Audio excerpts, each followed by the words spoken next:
নমস্কার, welcome to বই ভ্রমণ। আজ আরও একটা নতুন বই নিয়ে হাজির, আরও একজন নতুন লেখকের বই নিয়ে হাজির। তো আমি খুব খুশি এই বইটা পড়ে। আগের যে বইটা পড়েছিলাম নতুন লেখকের, সেই বইটাও ভালো ছিল, এই বইটাও ভালো, মানে সিরিয়াসলি ভালো। জাস্ট প্রমোট করতে হবে বলে আমি ভালো ভালো বলছি সেরকম নয়, আমি অনেস্ট রিভিউই করি। যেটা খারাপ লেগেছে এই বইটারও দুটো তিনটে দিক আমার খারাপ লেগেছে, সেটাও আমি বলবো, কিন্তু ওভারঅল এই বইটা মানে আমার তো ভালো লেগেছেই। যারা ইতিহাস নির্ভর বই পড়তে ভালোবাসেন তাদেরও ভীষণ ভালো লাগবে। তো লেখক সিদ্ধার্থ শেখর চক্রবর্তীর এক ঐতিহাসিক রহস্য উপাখ্যান নিঘাত নিনাদ। তো বইটার নামকরণ একটু খটোমটো। তো আমি প্রথমে ভাবছিলাম এমন নামকরণের কী কারণ, তো বইটা পড়ার পর আমার আমি বুঝতে পারলাম যে এমন নামকরণের কী কারণ, কতটা যৌক্তিক, কতটা যথাযথ। তো নামকরণে আমি সময় নষ্ট করব না, যারা পড়বেন তারা বুঝে যাবেন যে এই বইয়ের নামকরণ কতটা যথাযথ। তো এখানে প্রচ্ছদে দুটো মানুষ দেখা যাচ্ছে, তো কতটা ক্যামেরা আসছে জানি না। দুজনকে প্রথম দর্শনে দেখেই মনে হয় তারা চৈনিক কিংবা তিব্বতী কিংবা নেপালি ওই সম্প্রদায়ের কেউ, কারণ তাদের চোখগুলো একটু টানা টানা। তো গল্পটা সেখান থেকেই শুরু। এটা আসলে সিকিমের ইতিহাসের গল্প। সিকিমে আজকে যে সিকিম ইন্ডিয়ার কন্ট্রোলে, বা ইন্ডিয়ার একটা প্রভাব ওখানে রয়েছে, তার সাথে সিকিমের নিজস্ব কিছু একটা রয়েছে।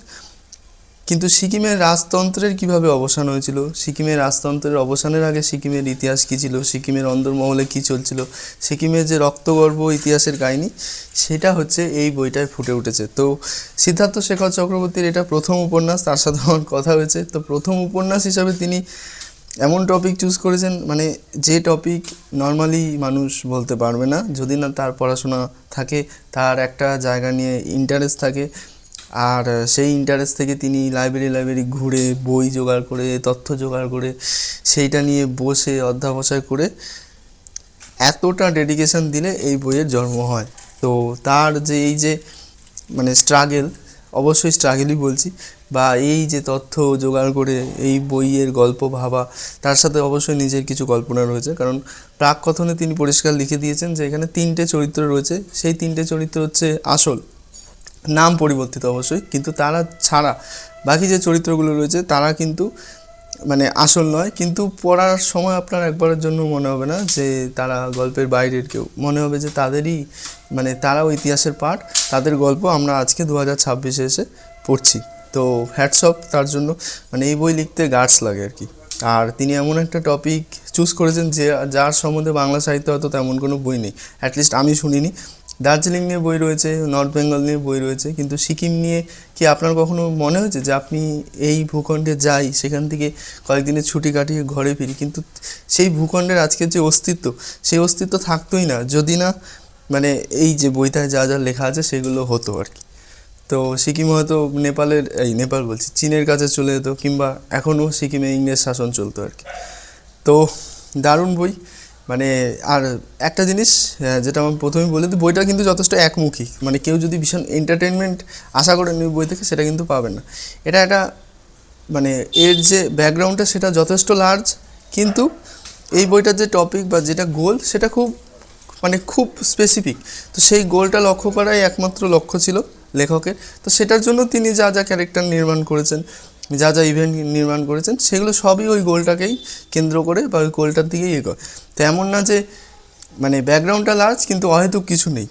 আর সবথেকে বড়ো কথা, মানে অনেক সময় হয় যে কোনো গোলকে অ্যাচিভ করার জন্য কিছু এন্টারটেনমেন্ট এলিমেন্ট আমরা ঢুকিয়ে দিই, যে তাতে গল্পটাও বড় কিন্তু পড়তে খারাপ লাগে না। এখানে কিন্তু সেই জিনিসটা নেই, খুব টু দা পয়েন্ট লেখা। তো এবার আমি আসছি বইটা সম্বন্ধে।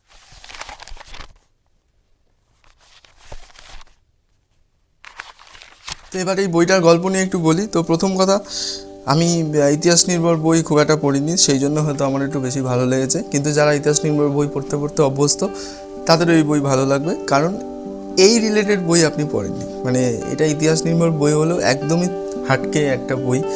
মানে এর যে জিনিসটা, সেই জিনিস সেরকমভাবে লেখা এর আগে আমি আশা করি বাংলা সাহিত্যে হয়নি। কারণ বই না পড়লেও লোকজনের রিভিউ দেখি, বই সম্বন্ধে জানি কোনটা কী বই, সেটা ইতিহাস নির্ভর বই হলো, এরকম জিনিস আমি অন্তত পড়িনি। তো বইটার গল্পটা আমি অল্প করেই বলি, কারণ ইতিহাস নির্ভর বই হলেও এই বইটা আসলে একটা থ্রিলার, আসলে একটা জিনিসের দিকে এগিয়ে যায়। তো অবশ্যই পুরোটা আমি বলবো না, তাহলে মজা নষ্ট, স্পয়লার হয়ে যাবে। তো নিঘাত নিনাদ এই বইটা সিকিমের ইতিহাসকে কেন্দ্র করে একটা বই। তো সিকিমের 1949 সালে আমাদের ভারত স্বাধীন হওয়ার পর, তো যখন জওহরলাল নেহরু দেশের প্রধানমন্ত্রী ছিল, তো তখন জওহরলাল নেহরুকে মানে তিনি একটু নরমপন্থী ছিল, তো তিনি সিকিমকে পুরোপুরি ইন্ডিয়ার দখলে তখন নিতে চাননি। একদম এখানে পরিষ্কার লেখা রয়েছে, তিনি সিকিমকে ছাড় দিয়েছিলেন যে তোমরা ঠিক আছে ওখানে রাজতন্ত্র থাকো, কিন্তু সিকিমের যে পরিধি সীমানা সেইটা ইন্ডিয়ান সোলজার দ্বারা নিয়ন্ত্রিত হবে, ইন্ডিয়ান আর্মি সেখানে থাকবে, সিকিম ভারতের প্রতিবেশী দেশ হয়ে থাকবে, আর দরকারে সিকিমের যে কোনো ইন্টারনাল হোক এক্সটার্নাল হোক সব জায়গাতে ইন্ডিয়া হেল্প করবে। তো এই জিনিসটাই বছরের পর বছর ধরে চলে আসছিল। এইবার আস্তে আস্তে সেইখানে ইংরেজ প্রভাব বাড়তে থাকে, কারণ সিকিমের যে তৎকালীন রাজা, মানে এখানে রাজাকে বলা হয় চোগাল আর রানীকে বলা হয় গ্যালমো। এই দুটো শব্দ মাথায় রাখবেন, এই দুটো শব্দ প্রথম থেকেই মাথায় ঢুকিয়ে নেওয়া ভালো এই বই পড়তে পড়তে, কারণ তাহলে বেশ কিছু জিনিস বুঝতে সুবিধা হবে। তো এই যে রাজার প্রথম স্ত্রী মারা যায়, তো তখন সেখানে একজন ইংরেজ আসেন, মানে জাস্ট ভিজিটে আসেন আর কি। তো সেইখান থেকে একজনকে রাজার খুব পছন্দ হয়ে যায়, একজন মেয়েকে আর কি। তো তিনি তাকে বিয়ে করেন, তো সেই বিয়েতে মানে যাকে বিয়ে করেন তিনি হয়ে যান গ্যালমো মানে রানী। তো এইবার ইংরেজদের তো মাইন্ডসেট যেখানে আসবে সেখানেই গেড়ে বসে থাকতে পারবে। এবার সিকিমের যে ওয়েদার, তো প্রথমে কলকাঠি নাড়ছিল যে দার্জিলিংকেও সিকিমের অন্তর্ভুক্তি করার, কারণ দার্জিলিংয়ের ওয়েদার তাদের খুব ভালো লেগেছিল। তো সিকিম শব্দটা এসছে সুখিম থেকে। সুখিম মানে হচ্ছে সুখী দেশ। তো একটা সুখী দেশ কীভাবে অশান্ত হয়ে যায়, কীভাবে একদম লোকজন বিদ্রোহী হয়ে ওঠে, রাজতন্ত্রের অবসান ঘটিয়ে দেয়, তো সেইটাই এই বইতে আস্তে আস্তে রয়েছে। তো এই সুখী দেশে ইংরেজ আগমনের সাথে সাথে দেশটা প্রথম দিকে বোঝা যায় না, কিন্তু আস্তে আস্তে অশান্ত হয়ে যায়। এবার আমি আস্তে আস্তে বলি, ভালো করে বুঝবেন, মানে আমার একটু কোনো জায়গায় বলতে অসুবিধা হতে পারে, কিন্তু আমি বোঝানোর চেষ্টা করছি। একবার পড়ে ইতিহাস মনে রাখা খুব কঠিন, তো যারা ইতিহাস পড়েছেন তারা জানেন, কিন্তু ওই আর কি গল্পের খাতিরে যতটা মনে আছে, যেভাবে গল্প এগিয়েছে সেটা আমি বলি। তো সুখী দেশ কী করে অশান্ত হয়ে ওঠে 1949 সালের পর। আস্তে আস্তে এই দেশে ইংরেজ আগমন হয়, যেটা আমি বললাম যে ইংরেজ একজনকে চোগাল বিয়ে করেন, তিনি হয়ে যান গ্যালমো ওখানেই থাকতে থাকেন। তো তার নজর পড়ে দার্জিলিংয়ের দিকে। তো দার্জিলিং নিয়ে একটা ক্যাচাল আছে, সে চায় দার্জিলিংকে সিকিমের অন্তর্ভুক্তি করার, তো সেটা অবশ্য ইন্ডিয়া হতে দেয় না। তো দার্জিলিং এখন যেমন রয়েছে তেমনই থাকে।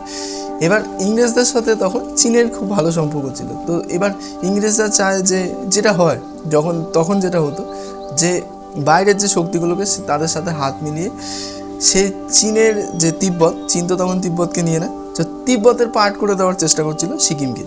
এবার ইন্ডিয়া সেটাও হতে দেয় না। সবথেকে বড় কথা, দেশের মানুষই সেটা হতে দিতে চায় না। তারা রাজতন্ত্রে তখন খুশি, তারা চায় যে একদল চায় সিকিম স্বাধীন দেশ হয়ে যাক, আর একদল চায় যে সিকিম যদি অন্য কারোর পার্ট হয় তাহলে সেটা যেন ইন্ডিয়ারই পার্ট হয়, কারণ ইন্ডিয়া অত বছর ধরে সিকিমকে যা হোক করে রক্ষা করছে, যা হোক করে এক্সটার্নালিও ইন্টারনালিও রক্ষা করছে।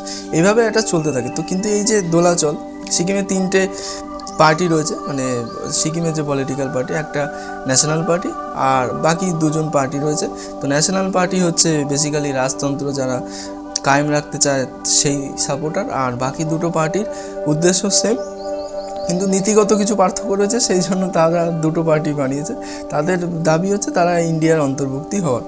এবার ইন্ডিয়ার অন্তর্ভুক্তি কেন তারা হতে চায়, কারণ তারা আস্তে আস্তে বুঝতে পারছিল যে সিকিম মানে অ্যাজ অ্যান ইন্ডিভিজুয়াল দেশ হিসাবে সেটা এক্সিস্ট করাটা খুব চাপের, কারণ সিকিমের দিকে সবাই হাত বাড়াচ্ছে সিকিমের ভৌগোলিক অবস্থানের জন্য। এত সুন্দর, মানে যেই সিকিমকে পাবে সেই একটা পর্যটন বানাতে চাইবে, আর সিকিমে অনেক লোক ঘুরতে আসতে চাইবে, কারণ জায়গাটা নৈসর্গিক জায়গা। তো এখনও সেটা নৈসর্গিকই, এখন অনেক মানুষের বাস বেড়েছে, কিন্তু তখন আরও বেশি সুন্দর ছিল। তো একটা এরকম একটা জায়গাকে নিজের অন্তর্ভুক্তি করা মানে আমার একটা ভালো লেভেলের ইনভেস্টমেন্ট, মানে আমি সেখান থেকে পাবো, মানে একটা ভালো লেভেলের অর্থ আগমন হবে দেশের অর্থ ভাণ্ডারে। তো সেই জন্য চীন চায় যে তিব্বতের পার্ট করতে, ইংল্যান্ডের রানী চায় যে কোনোভাবে ওখানে ইংল্যান্ড শাসন বজায় রাখতে, আবার সে একইভাবে চায় যে যদি ইংরেজ শাসন না হোক তাহলে যেন চীনের পার্ট করে দিক। চীনের পার্ট করে দিলে কী হবে, তিব্বতে তখন রাজতন্ত্র চলছে। তো এই যে রানী, তার খুব লোভ, সে একটা পুরো দেশের মানে নিজে রানী হয়ে থাকতে চায়। তো ওই মুভমেন্টে অবশ্যই তিনি রানী, কিন্তু সেইখানে ইন্ডিয়ার প্রভাব রয়েছে, তো সে সেটা চাইছে না। সে পুরোপুরি বন্ধনমুক্ত হয়ে একটা মানে ইন্ডিভিজুয়াল দেশ চায়। কিন্তু সিকিমের সাধারণ মানুষও কোথাও কোথাও জানে যে এই সিকিম যা আছে, যেটুকু এক্সিস্ট করছে সেটুকু কিন্তু ইন্ডিয়ার জন্য এক্সিস্ট করছে, কারণ বাউন্ডারিতে ইন্ডিয়ান আর্মি রয়েছে, তো বাইরের প্রভাব খুব একটা ভেতরে আসতে দেয় না। এবার সিকিমের রাজা চায় যে রাজতন্ত্র থাকুক, মানে সিকিমের রাজাও ঠিক আছে, সে হ্যাপি যে হ্যাঁ আমি দেশের যা অভ্যন্তরীণ যা হচ্ছে সেটা সবই তার অধীনে, সেখানে ইন্ডিয়া খুব একটা নাক গলায় না। হ্যাঁ, যদি কোনো সমস্যা হয় তখন রাজার পারমিশনেই সে নাক গলায়, ইন্ডিয়া নাক গলায়। তো এইরকমভাবে একটা দোলাচল চলতে থাকে। এবার যত দিন বাড়তে থাকে সেই দোলাচলটা আস্তে আস্তে আরও বড় আকার নেয়। তো এবার ক্যাচাল যেটা শুরু হয় সেটা ইংরেজদের জন্যই শুরু হয়। ইংরেজরা কী করে, সিকিমের চা বাগান, সিকিমের ফ্যাক্টরিগুলোতে কাজের জন্য দার্জিলিং থেকে কিছু নেপালি গোষ্ঠী, মানে নেপালি সম্প্রদায়ের মানুষজনকে অল্প টাকার বিনিময়ে নিয়ে আসতে শুরু করে। নেপাল থেকেও কিছু লোক আসে তখন। এবার কিছু জনের লজিক ছিল যে নেপাল স্বাধীন দেশ হয়ে গেছে, ইন্ডিয়া ভুটানকে স্বাধীন করে দিল, ইন্ডিয়া নেপালকে স্বাধীন করে দিল, তো সিকিমকে কেন সে স্বাধীন করতে পারছে না। তো এই লজিকে অনেকে বলছে যে সিকিমকে একটা মানে সেপারেট দেশ হিসাবে ট্রিট করো, ইন্ডিয়ার ওপর প্রেশার ক্রিয়েট করছে। এবার কেন করছে না সেসব আমি আর বলছি না, সেসব মানে খুবই ইন্টারনাল ব্যাপার, সেগুলো বই পড়লে আপনি বুঝতে পারবেন, আমি মজা নষ্ট করতে চাইছি না। তো যাই হোক, এইবার যে নেপালি গোষ্ঠীর লোকজন সিকিমে ঢুকতে শুরু করলো, তো তাদের প্রতি ইন্ডিয়ার প্রতি ভালোবাসা অনেক বেশি। তো আস্তে আস্তে সিকিমে এতদিন ছিল লেপচা ভুটিয়া গোষ্ঠী, যারা সিকিমের নিজস্ব দেশ, এই দেশবাসী আর কি। আর তার সাথে এবার বাইরের মানুষ আসতে শুরু করলো নেপালি। তো এখন যেমন সিকিমে প্রচুর নেপালি রয়েছে, কিন্তু এই জিনিসটা কিন্তু তখন ছিল না। তখন সিকিমের নিজস্ব কিছু লোক ছিল, এখন সেখানে বাইরের রক্ত এসে ইনজেক্ট হয়েছে, তো বেশিরভাগই নেপালি। তো এই যে নেপালিরা আসতে শুরু করলো, তো তাদের ইন্ডিয়ার প্রতি ভালোবাসা মারাত্মক। এদিকে লেপচা ভুটিয়া গোষ্ঠী যারা রাজতন্ত্রেই আশ্বাস রাখতে চায়, তারা পরিবর্তন চায় না, সোজা কথা। কিন্তু নেপালিরা এখানে এসে বুঝছিল যে হ্যাঁ, আমরা যদি এই দেশটা যদি পুরোপুরি ইন্ডিয়ার কন্ট্রোলে হয়, তাহলে আমরা এখানে আরও ভালো থাকবো, আমরা এখানে আমাদের যে জনজাতি সেটা আরও বেশি ব্যাপ্তি হবে, মানে আরও বেশি বিস্তার লাভ করবে। তো এইভাবে আস্তে আস্তে সেইখানে একটা ধর্মের নামে কিংবা মানে জাতিগত একটা বিভেদ আস্তে আস্তে তৈরি হতে থাকলো। কিন্তু সেটা তখনও চক্ষুশূল হয়ে ওঠেনি, তখনও তারা শান্তি, মানে সিকিম খুব শান্ত দেশ, লোকজনও যথেষ্ট শান্ত, খুব ধৈর্যশীল, আমাদের মতো না যে অল্পতেই মারামারি খুন জখম শুরু হয়ে যায়। তো তখনও তারা শান্ত। কিন্তু আস্তে আস্তে উত্তর সিকিম দক্ষিণ সিকিম দুভাগে ভাগ হতে শুরু করলো, জাতির ভিত্তিতে, ধর্মের ভিত্তিতে, আদর্শের ভিত্তিতে। তো একদল ওই রাজতন্ত্রের সাপোর্টার, আর একদল ইন্ডিয়ার সাপোর্টার। এদিকে গ্যালমো যে রানী, সে তো চাইছে যে চীনের সাথে অন্তর্ভুক্তি হয়ে যাক, আবার সে কোথাও চাইছে সেইখানে ইংল্যান্ডের প্রজারা বা ইংল্যান্ড সেটাকে নিজের কলকাঠিতে নাড়াক। তো এই হচ্ছে পুরো মানে ডুয়েটের জায়গা। এইবার সিকিমের রাজনীতিতে কি হয়, সেখানে কিভাবে চোগালের ওপর চাপ ক্রিয়েট হয়, সেখানে কিভাবে সিকিমের যে সাধারণ মানুষ তারা একদম গর্জে ওঠে, তারা একদম বিদ্রোহী হয়ে যায়, তারা কেন রাজতন্ত্রের অবসান চায়। আসলে চোগাল মানে সে 300 বছরের, এই চোগালরা 300 বছর ধরে বংশ পরম্পরা রাজত্ব করে আসছে, এতদিন কোনো সমস্যা হয়নি। কিন্তু এইবার সমস্যা হতে শুরু করলো। চোগাল আসলে দেশবাসীর কথা ভাবছেই না, কেন ভাবছে না, কী কারণ সেটা আমি বলছি না, বই পড়লে বোঝা যাবে। কিন্তু চোগাল আসলে নিজস্ব ফায়দার কথা ভাবছে, নিজস্ব ফ্যামিলির ফায়দার কথা ভাবছে, নিজেরা আর কি, মানে হয় না তেলা মাথায় তেল দেওয়া, তো তারা যথেষ্ট অর্থবান, আরও অর্থবান হচ্ছে, কিন্তু আদতে দেশবাসীর কিছু উন্নতি হচ্ছে না, দেশের কোনো উন্নতি হচ্ছে না। তো সেটাই আস্তে আস্তে যখন সাধারণ মানুষ বুঝতে পারলো, তখন সাধারণ মানুষ তাদের মাথায় এটা ঢুকলো যে রাজতন্ত্র অ্যাটলিস্ট চায় না, যা হোক সেটা অন্য কোনো দেশের অধীনে যাক, সেটাও ঠিক আছে, কিন্তু এই রাজতন্ত্রের অবসান করতে হবে। কারণ চোগাল আস্তে আস্তে আমাদের ক্ষতি করছে, নিজের উন্নতি হয়ে যাচ্ছে কিন্তু আমাদের ক্ষতি করে যাচ্ছে। তো সেইখানে সবথেকে সেফ অপশান তারা দেখে নিল, কারণ এতদিন ইন্ডিয়ার সাথেই রয়েছে, তো ইন্ডিয়ারই অন্তর্ভুক্ত হোক, ভারতের অন্তর্ভুক্তি হোক, সেটাতে রাজতন্ত্রেরও অবসান হবে, গণতন্ত্র আসবে, প্রতিটা মানুষ নিজস্ব অধিকার বুঝে নেবে। এতদিন যেমন একজনের আন্ডারে ছিল সেই জিনিসটা চলে যাবে, দেশ স্বাধীন হবে মানে প্রকৃত অর্থে। আর দেশের আইন কানুন, ন্যায় বিচার, আরও যা যা পদ রয়েছে, যা যা নীতি রয়েছে, সব কিছুর একটা মানে প্রত্যাবর্তন হবে, সব কিছুর পরিবর্তন হবে। এতদিন যে একটা খুব পুরনো কাঠামোতে চলছিল সেটা ভেঙে নতুন কিছু হোক, এটাই দেশবাসী চাইছিল। এবার সেই চাওয়া আর সেটা বাস্তবায়িত হওয়া শেষে, তো এর যে মাঝের যে মানে অগ্নিগর্ভ জায়গা বা একটা মানে আগুন জ্বললো সিকিমে, কীভাবে একটা শান্ত ভূখণ্ড হঠাৎ অশান্ত হয়ে গেল, কীভাবে মানুষ, শান্ত মানুষরা বিদ্রোহী হয়ে গেল, সেইখানকার পলিটিক্স, সেইখানকার রাজনীতি, সেইখানকার সমাজ, মানে আপনার পড়তে পড়তে মনে হবে বাপরে বাপ, তো 1971 সেই মুক্তিযুদ্ধের কিছু কিছু যারা মুক্তিযুদ্ধ পড়েছেন তারা জানেন। তো মিল নেই বলবো না, মিল আছে, কিন্তু এই যে মানুষের যে বিদ্রোহী হয়ে ওঠা, সেটা আবার পাহাড়ি মানুষদের। তো পাহাড়ি মানুষদের এই যে বললাম ধৈর্য কিংবা তাদের লাইফস্টাইল তো অনেক ডিফারেন্ট। তো সেইখানে থেকে, আর সবথেকে বড় কথা, তাদের সুযোগ সুবিধা অনেক কম, তারা খুব রুক্ষ একটা জায়গায় থাকে, খুব চ্যালেঞ্জিং একটা পরিবেশে থাকে। সেই পরিবেশে থেকেই কিভাবে কি করলো সেই সব কিছুই বইতে রয়েছে, খুব পুঙ্খানুপুঙ্খভাবে রয়েছে। মানে কোথাও আপনাকে ভেবে নিতে হবে না যে এই জিনিসটার পর এটা হচ্ছে, এখানে সব কিছু একদম চোখে আঙুল দিয়ে দেখানো হয়েছে, যেটা আদতে হয়েছে সেরকমই লেখা রয়েছে। তো এর বাইরে আমি গল্প বললাম না, আমি আইডিয়া দিয়ে দিলাম। তো শেষ অবধি কী হয় মানে জানার জন্য বইটা পড়তে হবে, বইটা মানে দারুণ। এবার আমি যে বলছিলাম যে কয়েকটা জিনিস আমার একটু খারাপ লেগেছে, সেটা আমার পার্সোনালি খারাপ লেগেছে, আপনার খারাপ নাও লাগতে পারে। প্রথম কথা, বইটা যথেষ্ট একমুখী, বইটার এদিক ওদিক মানে আর কিছু নেই। এবার সেটা বইয়ের দরকারি, সেটা আমি খারাপ বলছি না, কিন্তু কয়েকজনের খারাপ লাগতে পারে, যে ওই যে বললাম এন্টারটেনমেন্ট এলিমেন্ট কম। আর কিছু কিছু জায়গায় আমার মনে হচ্ছে যে তথ্য ডাম্পিং সেটা একটু বেশি, মানে গল্পের গতি খুব খুব কম জায়গায় একটু স্লো করে। মানে আমার মনে হচ্ছে যে আমি একদম মানে কোনো জার্নাল পড়ছি, কোনো লাইব্রেরিতে বসে কোনো ইতিহাসের বই পড়ছি।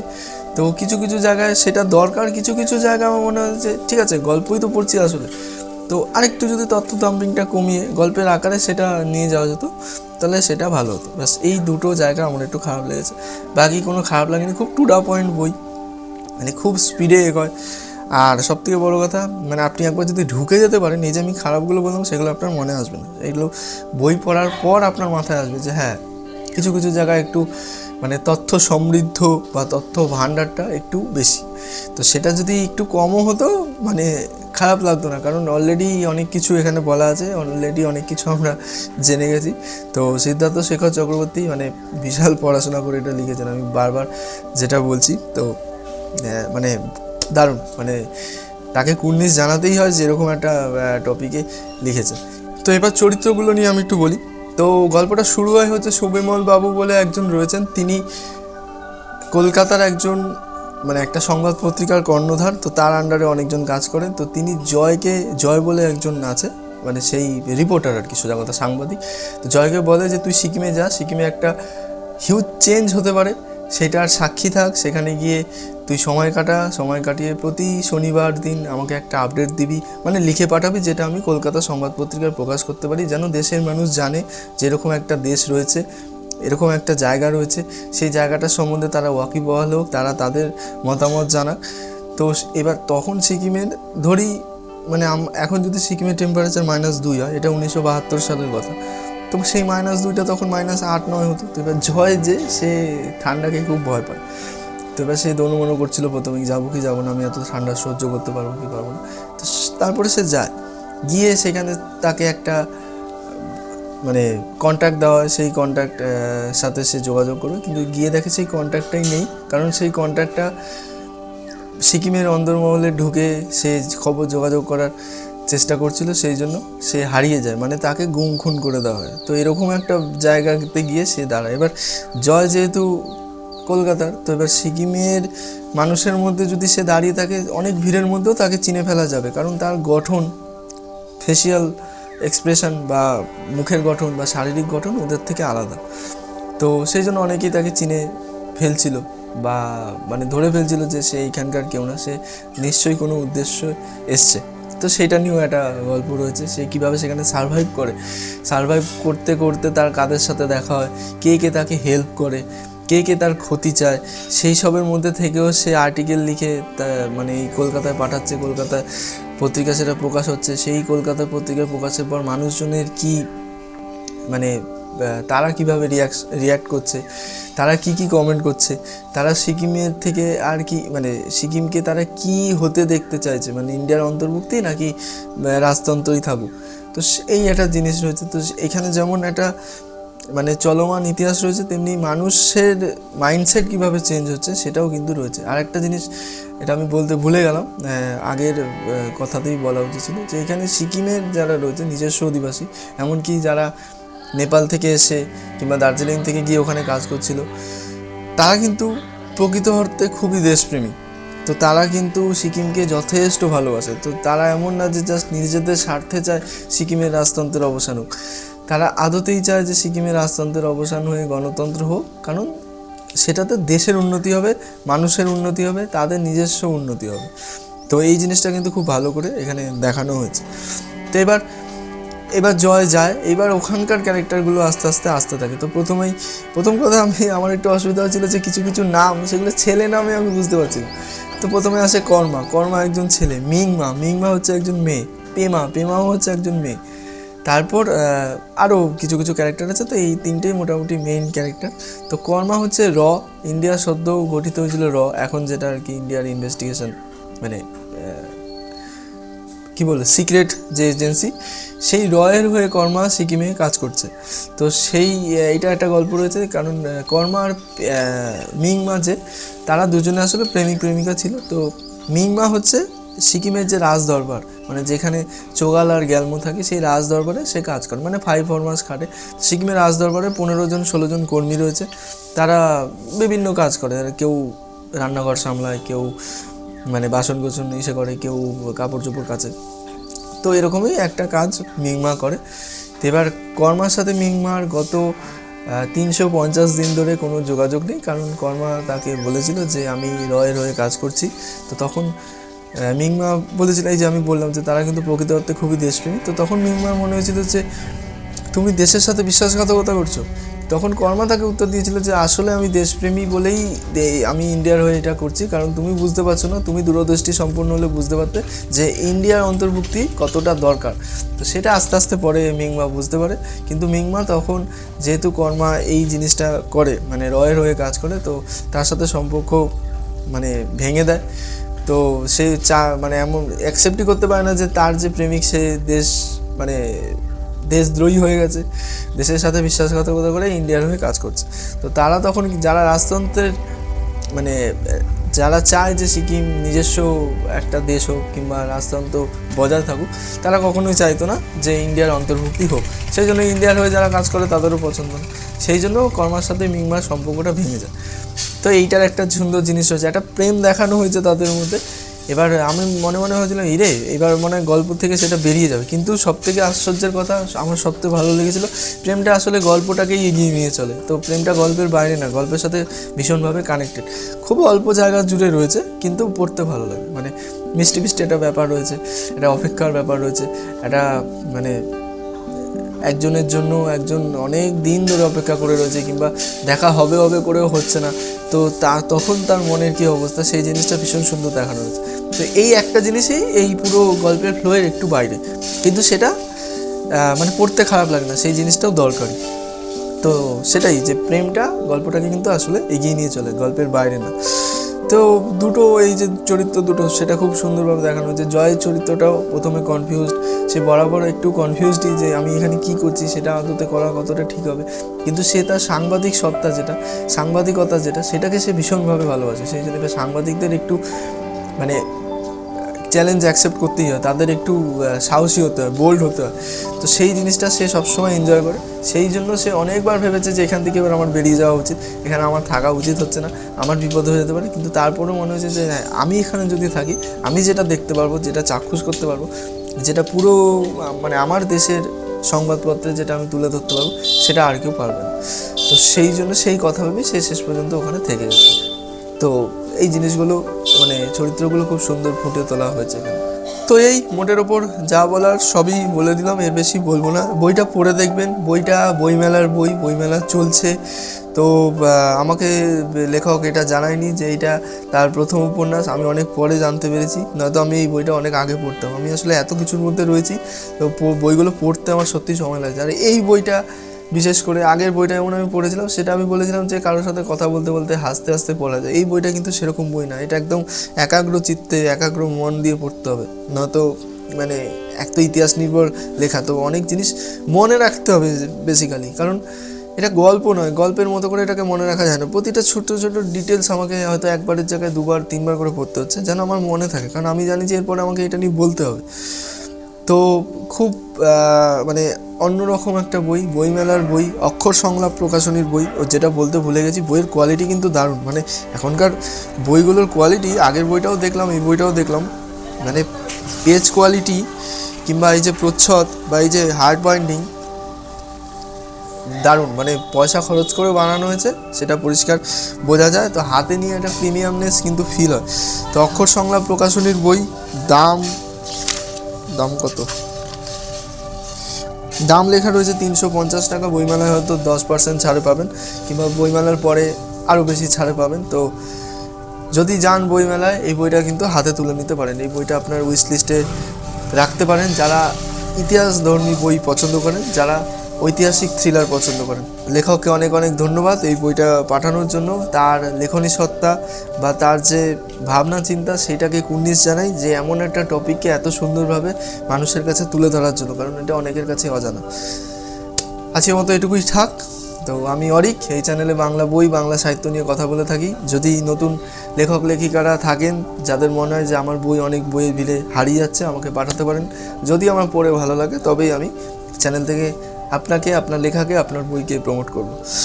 তো এতক্ষণ পর্যন্ত যারা ভিডিওটা দেখে থাকলেন অনেক অনেক ধন্যবাদ। ভালো লাগলে লাইক করে দেবেন আর চ্যানেলটা সাবস্ক্রাইব।